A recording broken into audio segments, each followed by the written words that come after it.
বিসমিল্লাহির রহমানির রহিম। প্রিয় দেশবাসী, আসসালামু আলাইকুম। শুরুতেই মহান আল্লাহর দরবারে শুকরিয়া আদায় করছি।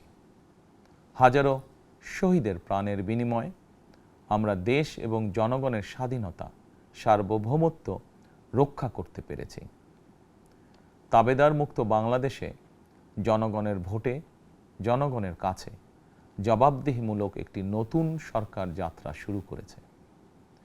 দেশে গণতন্ত্র এবং মানুষের অধিকার পুনঃপ্রতিষ্ঠার এই যাত্রা লগ্নে আমি দেশবাসীকে শুভেচ্ছা এবং আন্তরিক অভিনন্দন জানাই। স্বাধীনতা প্রিয়, গণতান্ত্রিক আমি প্রিয়।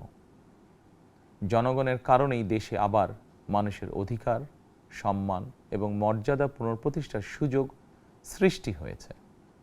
আমি দেশবাসীর উদ্দেশ্যে একটি বার্তা দিয়ে বলতে চাই, মুসলমান, হিন্দু, বৌদ্ধ, খ্রিস্টান তথা দল, মত, ধর্ম, বর্ণ নির্বিশেষে পাহাড়ে কিংবা সমতলে বসবাসকারী এই দেশ আমাদের সবার। প্রতিটি নাগরিকের জন্যই এই দেশকে আমরা একটি নিরাপদ ভূমিতে পরিণত করতে চাই। একটি স্বনির্ভর, নিরাপদ, মানবিক, গণতান্ত্রিক বাংলাদেশ প্রতিষ্ঠায় বিএনপি সরকারের লক্ষ্য। প্রিয় দেশবাসী, ফ্যাসিবাদের সময়কালে দুর্নীতি দুঃশাসনে পর্যুদস্ত একটি ভঙ্গুর অর্থনীতি, দুর্বল শাসন কাঠামো আর অবনতিশীল আইনশৃঙ্খলা পরিস্থিতির মধ্য দিয়ে নতুন সরকার যাত্রা শুরু করেছে। আইনশৃঙ্খলা পরিস্থিতির উন্নয়ন এবং কঠোরভাবে দুর্নীতি নিয়ন্ত্রণের মাধ্যমে জনগণের মনে শান্তি, নিরাপত্তা ফিরিয়ে আনাই হচ্ছে আমাদের সরকারের প্রধান অগ্রাধিকার। সারা দেশে জুয়া এবং মাদকের বিস্তারকেও বর্তমান সরকার আইনশৃঙ্খলা অবনতির অন্যতম কারণ বলে চিহ্নিত করেছে। সুতরাং জুয়া এবং মাদক নিয়ন্ত্রণে আইনশৃঙ্খলা বাহিনী সব রকমের কঠোর পদক্ষেপ গ্রহণ করছে। জনজীবনে শান্তি ও নিরাপত্তা নিশ্চিত করতে সরকার সর্বোচ্চ উদ্যোগ গ্রহণ করছে। দেশের প্রতিটি সাংবিধানিক এবং সরকারি বেসরকারি প্রতিষ্ঠান চলবে বিধিবদ্ধ নীতি নিয়মে। দলীয় কিংবা রাজনৈতিক প্রভাব, প্রতিপত্তি অথবা জোর জবরদস্তি নয়। আইনের শাসনই হবে রাষ্ট্র পরিচালনার শেষ কথা। প্রিয় দেশবাসী, আগামীকাল থেকেই সারা দেশে শুরু হতে যাচ্ছে পবিত্র মাহে রমাদান। আমি দেশবাসীকে পবিত্র মাহে রমাদানের শুভেচ্ছা জানাই। রমাদান আত্মশুদ্ধির মাস। আমরা যদি আত্মশুদ্ধি শব্দটির মর্মার্থ উপলব্ধি করি, তাহলে এই মাসে মানুষের ভোগান্তি বাড়ার কথা নয়। যদিও আমাদের অনেকের মধ্যেই এই মাসটিকে ঘিরে ব্যবসায় অধিক মুনাফা লাভের প্রবণতা লক্ষণীয়। আপনাদের প্রতি আমার বিনীত আহ্বান, রমাদানের পবিত্রতা রক্ষার্থে এই মাসটিকে আপনারা ব্যবসা মুনাফা লাভের মাস হিসাবে পরিগণিত করবেন না। দ্রব্যমূল্য যাতে সাধারণ মানুষের নাগালের বাইরে না যায়, এ ব্যাপারে ব্যবসায়ীরা দয়া করে সতর্ক থাকবেন। হাজারো প্রাণের বিনিময়ে একটি মাফিয়া সিন্ডিকেটের পতন ঘটিয়ে রাষ্ট্র এবং সরকারের জনগণের অধিকার প্রতিষ্ঠার অঙ্গীকার নিয়েই আমরা রাষ্ট্র পরিচালনার দায়িত্ব গ্রহণ করেছি। বিএনপি সরকার সকল ক্ষেত্রেই অনাচার অনিয়মের সকল সিন্ডিকেট ভেঙে দিতে বদ্ধপরিকর ইনশাআল্লাহ। ক্ষুদ্র, মাঝারি কিংবা ছোট বড় সকল ব্যবসায়ীদের প্রতি বর্তমান সরকারের দৃষ্টিভঙ্গি সহজ এবং স্পষ্ট। বর্তমান সরকার ব্যবসায়ী এবং ক্রেতা সাধারণ উভয় স্বার্থ রক্ষা করেই প্রয়োজনীয় পদক্ষেপ গ্রহণ করতে চায়। সুতরাং সরকারের পক্ষ থেকে কী ধরনের উদ্যোগ গ্রহণ করলে বাজার পরিস্থিতি নিয়ন্ত্রণে থাকবে কিংবা ক্রেতা বিক্রেতা উভয়েরই স্বার্থ রক্ষা হবে, এ ব্যাপারে আপনাদের যে কোনো ধরনের পরামর্শ কিংবা অভিযোগ শুনতে সরকার প্রস্তুত। ক্রেতা বিক্রেতা গ্রহীতা, এই সরকার সকলেরই সরকার। এই সরকার আপনাদেরই সরকার। আপনারাই ভোটের মাধ্যমে এই সরকারকে রাষ্ট্র পরিচালনার দায়িত্ব দিয়েছেন। আপনারাই এই সরকারের শক্তি। প্রিয় দেশবাসী, পবিত্র রামাদান মাসে রোজাদারগণ বিশেষ করে ইফতার, তারাবি, সেহরি এই সময়গুলোতে নিরবিচ্ছিন্নভাবে গ্যাস, পানি ও বিদ্যুৎ সরবরাহ পেতে চান। এই বিষয়টি নিশ্চিত করতে এরই মধ্যে আমি সংশ্লিষ্ট কর্তৃপক্ষকে নির্দেশনা দিয়েছি। অপচয় রোধ করে কৃচ্ছ্রতা সাধন প্রতিটি মুসলমানের ঈমানি দায়িত্ব। অফিস আদালতে বিনা প্রয়োজনে কিংবা প্রয়োজনের অতিরিক্ত গ্যাস, বিদ্যুৎ, পানি খরচের ব্যাপারে সচেতনতা অবলম্বন করাও ইবাদতেরই অংশ বলেই আমি মনে করি। দেশের সকল সরকারি বেসরকারি কর্মকর্তা কর্মচারী এবং জনসাধারণের প্রতি কৃচ্ছ্রতা সাধনের আহ্বান জানানোর আগে আমি সরকারের মন্ত্রী এবং বিএনপি সংসদ সদস্যদেরকে দিয়েই একটি দৃষ্টান্ত স্থাপন করতে চেয়েছি।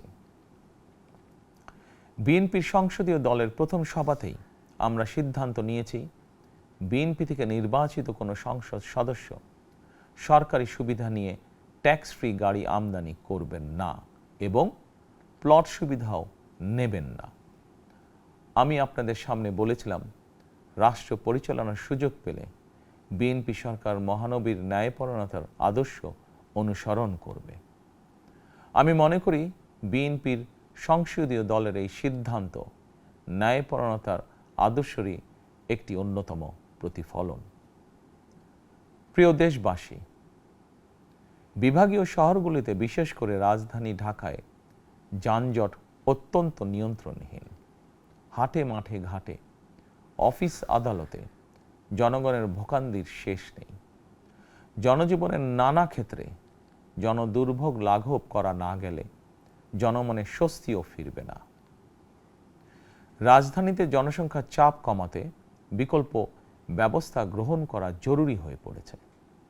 মানুষ তার নিজ জেলায় কিংবা নিজের বাসা বাড়িতে থেকেও যাতে সহজভাবে সঠিক সময়ে অফিস আদালত ব্যবসা বাণিজ্য করতে পারেন, সেই লক্ষ্যকে সামনে রেখেই সারা দেশে রেল যোগাযোগ ব্যবস্থা ঢেলে সাজানোর উদ্যোগ নেওয়া হচ্ছে। এই পরিকল্পনার অংশ হিসাবে প্রথমেই রেল, নৌ, সড়ক এবং সেতু মন্ত্রণালয়ের কার্যক্রম পুনর্বিন্যাস ও সমন্বয় করা হচ্ছে।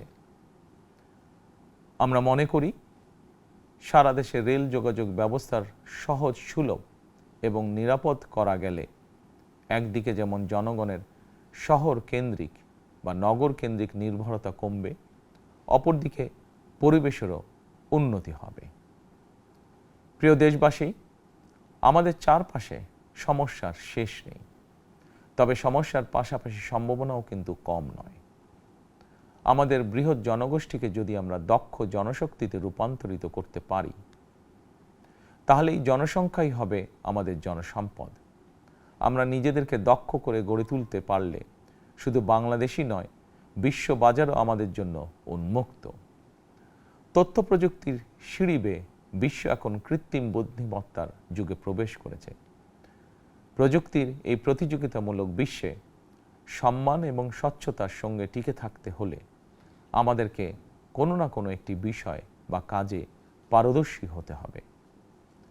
দেশের কোটি কোটি শিক্ষার্থী এবং তরুণ যুবশক্তির উদ্দেশ্যে বলতে চাই, মেধায়, জ্ঞানে, বিজ্ঞানে নিজেদেরকে যোগ্য করে গড়ে তোলার জন্য যত রকমের সহযোগিতা দেওয়া যায় সব রকমের সহযোগিতা দিতে বর্তমান সরকার প্রস্তুত। কর্মসংস্থান এবং কর্মপরিবেশ নিশ্চিত করার সুনির্দিষ্ট অঙ্গীকার নিয়ে বর্তমান সরকার যাত্রা শুরু করেছে। প্রিয় দেশবাসী, দীর্ঘ 18 বছর পর দেশে ফিরে গত বছর 25শে ডিসেম্বর আমি বলেছিলাম, দেশ এবং জনগণের জন্য আই হ্যাভ এ প্ল্যান। 12ই ফেব্রুয়ারি জাতীয় নির্বাচনের আগে দেশের বিভিন্ন স্থানে ঘুরে আমার প্ল্যান পরিকল্পনার অনেক কিছু আমি আপনাদের সামনে তুলে ধরেছিলাম। আপনারা স্বাধীনতার ঘোষকের প্রতিষ্ঠিত দল বিএনপিকে ভোট দিয়ে রাষ্ট্র পরিচালনার দায়িত্ব দিয়েছেন, সকল পরিকল্পনা বাস্তবায়নের সুযোগ দিয়েছেন। এখন এই সুযোগকে কাজে লাগিয়ে সকল অঙ্গীকার পূরণ করার দায়িত্ব বিএনপি সরকারের। আমরা আমাদের পরিকল্পনা এবং প্রতিশ্রুতি বাস্তবায়নের কাজ শুরু করে দিয়েছি ইনশাআল্লাহ। অঙ্গীকার পূরণের এই যাত্রাপথে আমরা ভবিষ্যতের দিনগুলোতেও আপনাদের অব্যাহত সমর্থন প্রত্যাশা করি। প্রিয় দেশবাসী, সরকার প্রধান হিসাবে আমি দেশবাসীর উদ্দেশ্যে একটি বিষয়ে প্রতি দৃষ্টি আকর্ষণ করে বলতে চাই। নবগঠিত সরকার গঠনের সুযোগ দিতে যারা বিএনপিকে ভোট দিয়েছেন কিংবা দেননি অথবা কাউকেই ভোট দেননি, এই সরকারের প্রতি আপনাদের সবার সমান অধিকার। বিএনপি সরকার বিশ্বাস করে দল মত ধর্ম দর্শন যার যার, রাষ্ট্র সবার। এই দেশে এই রাষ্ট্রে একজন বাংলাদেশী হিসাবে আপনার আমার আমাদের প্রতিটি বাংলাদেশী নাগরিকের অধিকার সমান। প্রিয় দেশবাসী, আল্লাহ আমাদের সবাইকে নিরাপদ এবং সুস্থ রাখুন। আল্লাহ আমাদের সকলকে ইতিবাচক পরিকল্পনাগুলো বাস্তবায়নের তৌফিক দিন। পবিত্র রমাদান মাস শুরুর শুভ লগ্নে আল্লাহর দরবারে এই নিবেদন রেখে আমার বক্তব্য শেষ করছি। আল্লাহ হাফেজ। বাংলাদেশ জিন্দাবাদ।